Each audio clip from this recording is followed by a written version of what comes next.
अमेरिकी राष्ट्रपति Donald Trump ने भले ही 8 अप्रैल को ईरान के साथ हुए सीज फायर की घोषणा कर दी हो, लेकिन इजराइल अब भी आक्रामक बना हुआ है।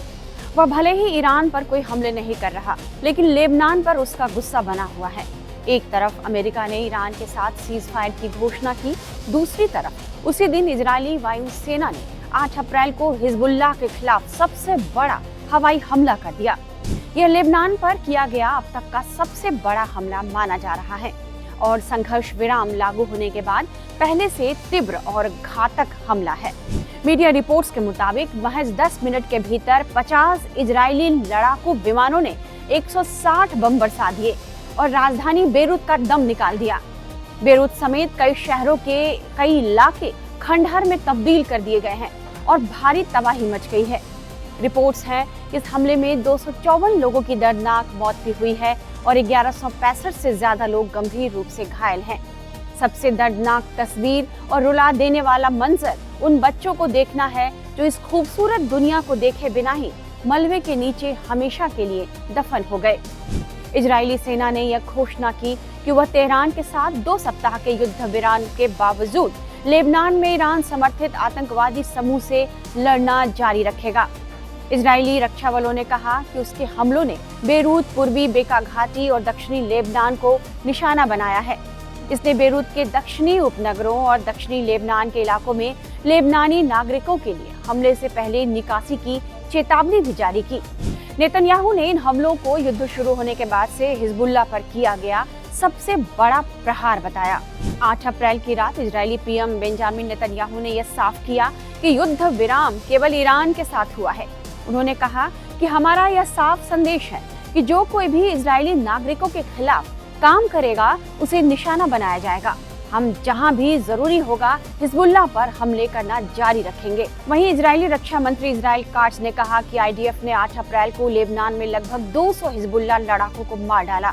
इजरायली रक्षा बलों ने 9 अप्रैल को यह भी घोषणा की कि उसने बेरूत में एक इजरायली हवाई हमले में हिजबुल्लाह नेता नईम कासिम के सचिव को भी मार डाला है।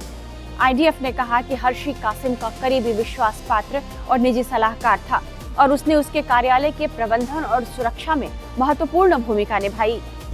इजरायली सेना लेबनान के उन संसाधनों पर भी हमले कर रही है जिसका इस्तेमाल हिजबुल्लाह अपने संगठन के लिए करता है। आईडीएफ के मुताबिक 8 और 9 अप्रैल के बीच रात में लितानी नदी के किनारे 2 अतिरिक्त पुलों पर भी हमला किया गया, जिसका इस्तेमाल हिजबुल्लाह उत्तरी से दक्षिणी लेबनान तक हथियारों और लड़ाकों को ले जाने के लिए करता था। आईडीएफ ने दक्षिणी लेबनान में लगभग 10 हिजबुल्लाह हथियार डिपो, लॉन्चर और मुख्यालय पर भी हमला किया। दरअसल इजराइल हिजबुल्लाह को अपना सबसे बड़ा दुश्मन मानता है और उसका मानना है कि इजराइल उसे समर्थन करता है, इसलिए लेबनान में उसके ठिकानों को निशाना बनाया जा रहा है। इजराइल ने यह साफ किया है कि हिजबुल्लाह के लिए कोई भी सुरक्षित जगह नहीं है और आईडीएफ उसका पीछा करना जारी रखेगी।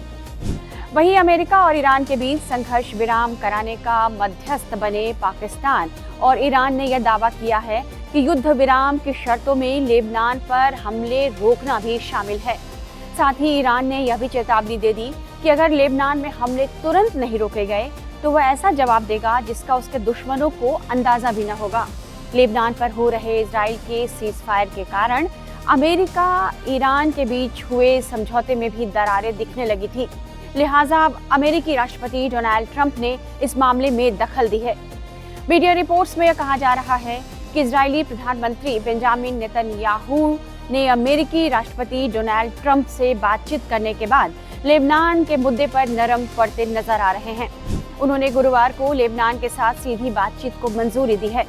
रिपोर्ट्स के मुताबिक अमेरिकी राष्ट्रपति डोनाल्ड ट्रंप ने भी नेतन्याहू से फोन पर बातचीत की और उन्हें लेबनान पर हमले कम करने को कहा। इसके बाद ही लेबनान को लेकर नेतन्याहू के तेवर नरम पड़े हैं और देखना होगा कि अब इजराइल लेबनान पर हमले रोकता है या नहीं।